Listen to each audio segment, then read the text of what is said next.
let's talk about substance abuse globally and in Nigeria. Why do people take to substance? Well, that is a very that's a question for higher beings to answer. But one thing about human being is basically over the years is that we have tried to solve our problems, and sometimes we solve our problems with another problem, and then sometimes we solve our problems with a proper solution.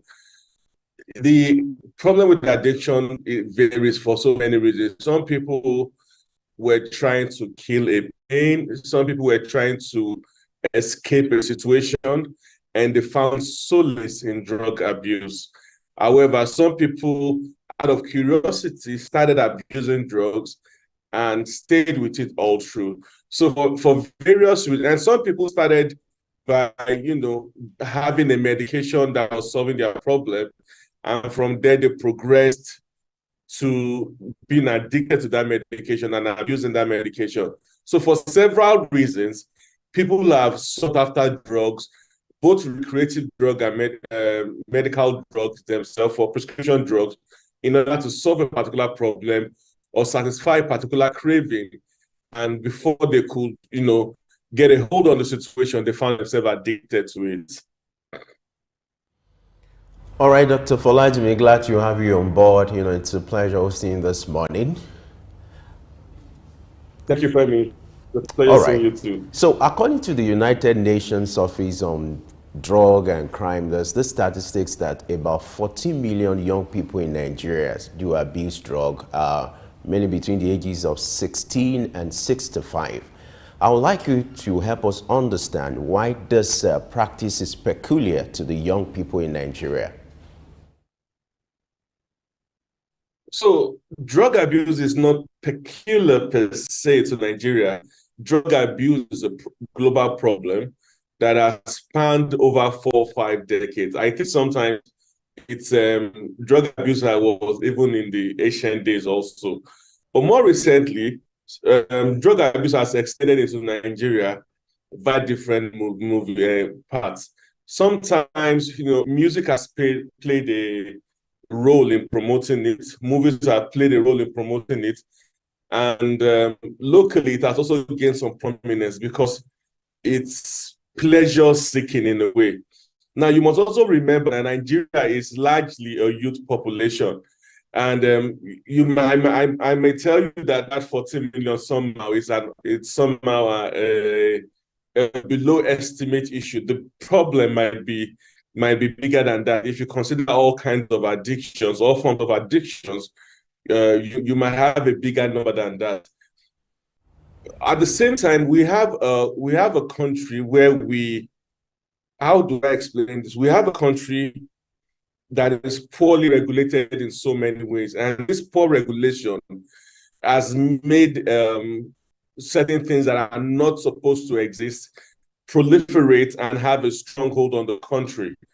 And via this means, a lot of issues a lot of problem has emanated. A 10-year-old in some parts of this country can buy alcohol because there's no strong regulation where the seller will say that, no, I will not sell alcohol to you. Same thing goes with drugs. Even though NDLEA is doing a very good job, the problem about police in Nigeria is that Nigeria is a very large country. And most of the time, we don't have enough law enforcement agencies to effectively police the country. So a lot of these things still move around. But overall, we have a largely unregulated, unsupervised, youthful country. Okay, when you were talking earlier, you mentioned that some persons perhaps have been on a prescription, and over time they began to abuse that prescription. How does that happen? How do you get addicted to prescription, for instance? Okay, so there's this group of drugs called opioids. They are meant to be painkillers, but they're also addictive. So sometimes some things themselves, some drugs by themselves are addictive.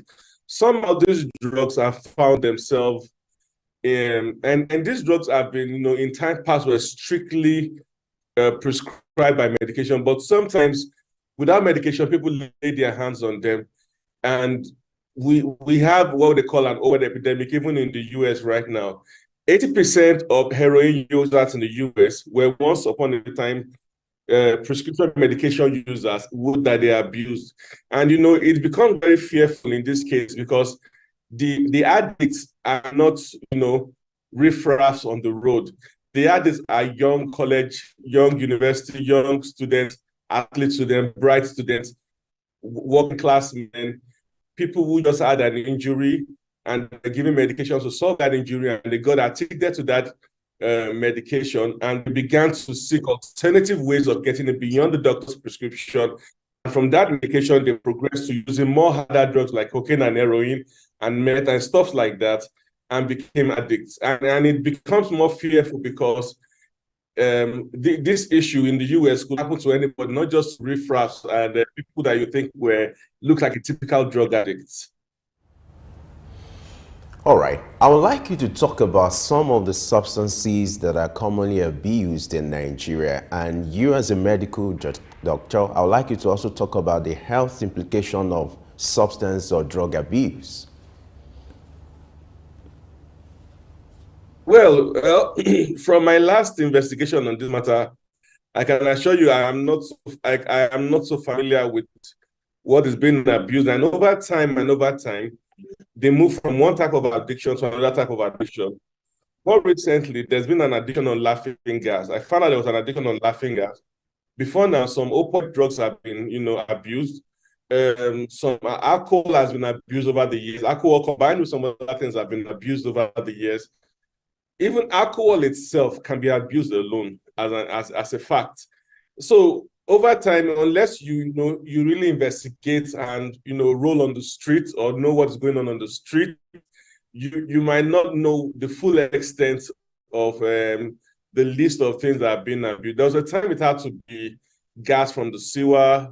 Sometimes it has to be guns. Different things have, over the years in different parts of the country, in different parts of the world, is being abused by people, young people who are seeking one thrill or another, and getting into trouble. Concerning the health implications, well, by definition, health is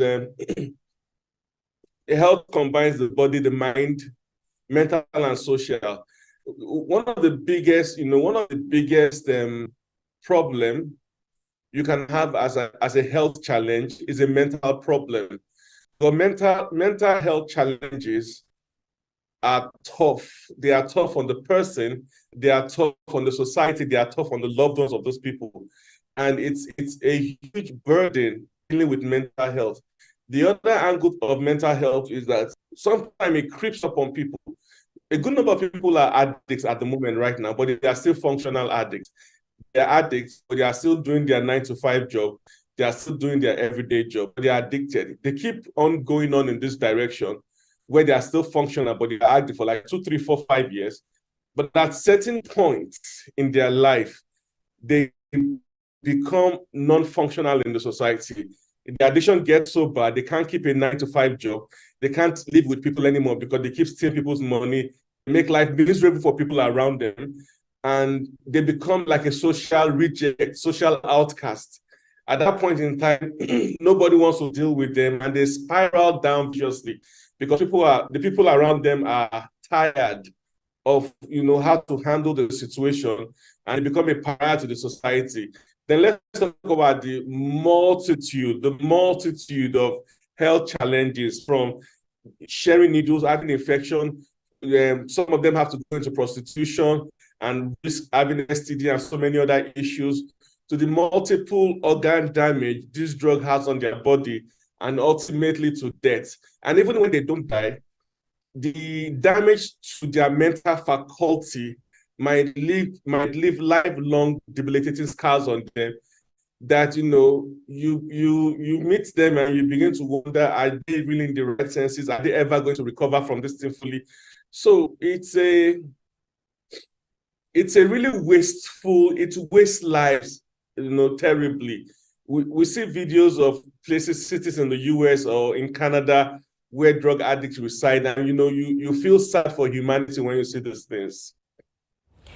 So what are the signs and symptoms of drug or substance abuse? How do you know someone is addicted to drug or substance?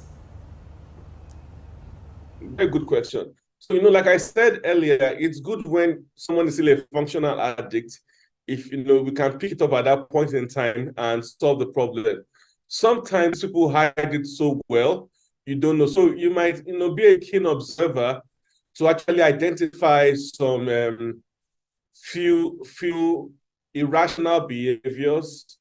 Irrational spending also is another thing. When somebody you think should be financially buoyant is telling you they're always broke, drug abuse might be around the corner. It might be something they're hiding from, spending money on. Or sometimes some people complain it's gambling, but we need to rule out drug abuse when you have young people. So apart from mental irrational behaviors that you see once in a while, another problem with them, it has to do with lifestyle. So by the time certain people go in certain lifestyle, rule in certain ways, it's better for parents to quickly pick up these things at that point in time and seek help. But the biggest challenge is actually the person itself. In psychiatry, there's something we call insight.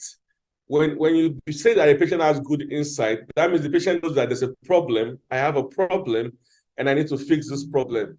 But sometimes it is poor insight when the person you're trying to help does not believe that there's a problem or he has everything under control and there's nothing to worry about.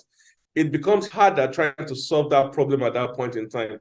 So it's something we don't really have a strong control over, but you just pray that whosoever is going through that issue has a good insight and a good realization at that point in time that you have a problem and you need to fix this thing.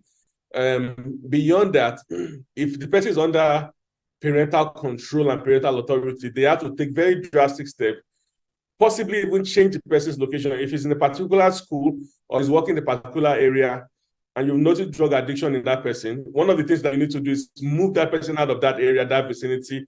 If he's studying somewhere and you feel that this guy is addicted or is getting into addiction at that point in time, it's best to move that person away from that place. Such drastic steps sometimes might be needed to put an end to such a problem. Now, let's look at the issue of rehabilitation and treatment for someone who is battling with drug or substance abuse, who has been a victim for years. What could be the starting point to seeking medical help?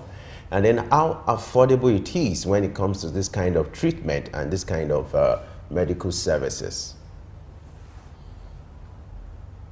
So, like I said earlier, the starting point of a good treatment is good insights.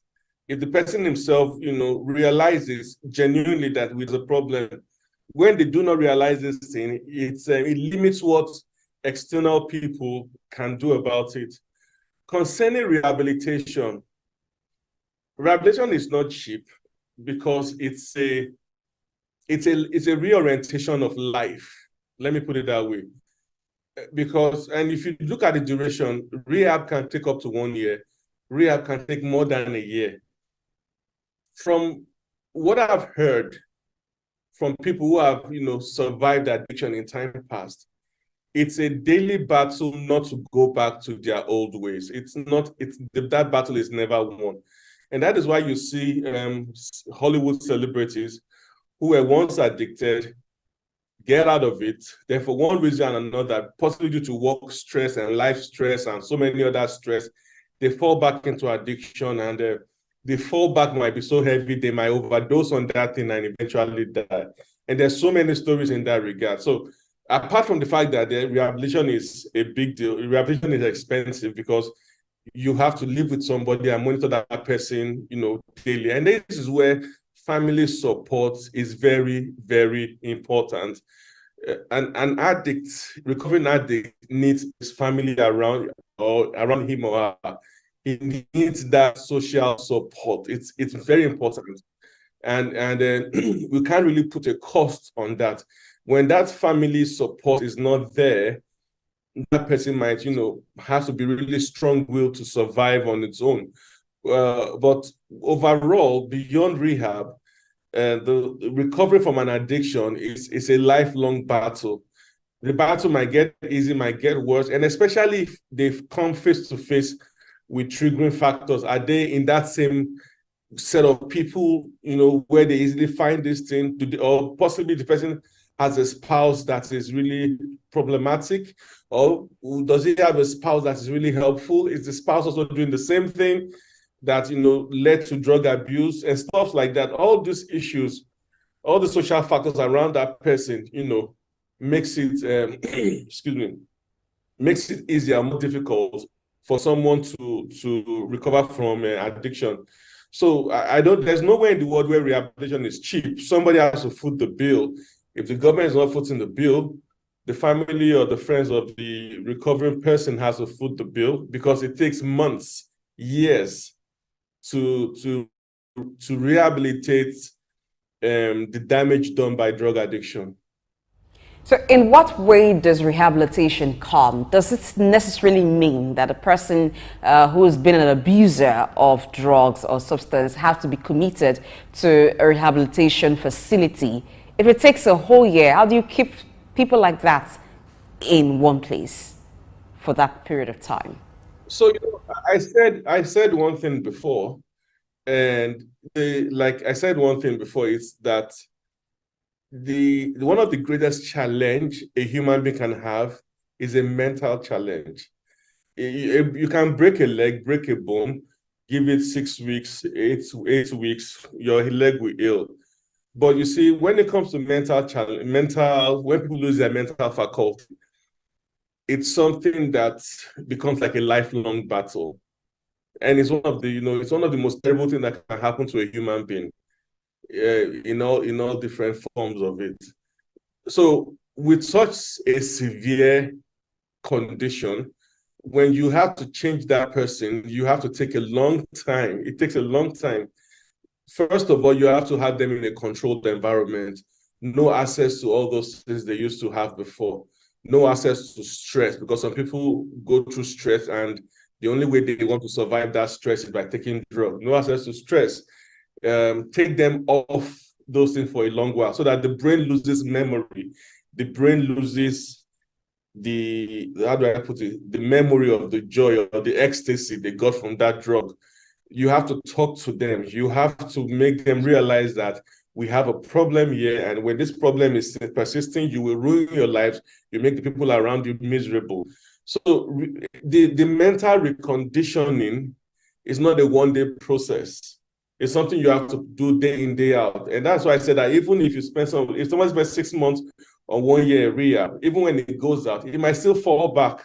I don't have data on the success rate of rehab, but like I told you before, even beyond rehab, the fight against living an addiction and not going back to it is a daily battle for most people. To win the war against substance abuse, has to be a societal thing. Now, what do you think the government, the kind of initiative or incentive or intervention that can come from the government to help, the war against substance abuse in Nigeria, and also to help victims recover as fast as they could? Thank you very much, Femi. So, you see, I don't believe, personally, I don't believe government has a magic wand in their hand to fix the country. You understand? I think one of the problems we've had, and if you look at countries with addiction, the loss of family value is a big deal. One of the things that help, and you and I can, everybody that grew up within the family setting will realize that when you don't have a good family setting around you, a child will be exposed or prone to certain ills and evils in the society. So when we have a society that has lost family value, and you are a youthful population, a high number of young people will be involved in what they are not supposed to be involved in. So the first caregiver here are the father and the mother in a setting that can control, the young child, or can control the environment. So when we begin to lose those things, we expose more things. But if we retain the family value, number two is that we need a commonwealth approach to things. Now, when you have a society where everyone is so individualistic, people don't want to go an extra mile for their neighbor or stuff like that. That's another issue in this matter. So we have a societal problem, and I don't know how the government can fix it. That government will fix it indirectly, but I don't see how they can fix it directly. I think we need to speak more to social and religious organizations. We need to speak more to communities. We need to speak more to our culture and our tradition. These are more powerful institutions that can help the society curb this menace than the government. Like I said, we are a country of about 200 million, about 70% is our youth. I don't think NDLEA has up to 500 staff, 500,000. I don't even know. I mean, I don't know if they have up to 500,000, staff. How do 500 people monitor about 180 million people? So you see that we don't have enough. Even the police, our entire police, the entire law enforcement in this country are even limited, even to fight crimes and fight regular crimes, much more now to take it along to drug addiction. So we have a society where we don't have enough law enforcement, but beyond law enforcement, and I can tell you in places like US with more law enforcement that still has a lot of drug issues, law enforcement per se isn't the problem. I think we need to find a socio-cultural way of addressing our issues and our values and using that as a solution to a rising epidemic at the moment. All right, addressing things socioculturally. Culturally, Nigerians are very people who show compassion, who show empathy to others. If you go around the streets of the cities, it's not just a Nigerian issue. Globally, you find people who have gotten to the stage that they are on the streets, from abusing substance to becoming addicted, some of them being kicked out of their homes or being widely insane, and they're on the streets. How can they be helped? And do we even have enough rehabilitation centers nationwide to cater for them? Well, the healthcare in Nigeria is sort of frail.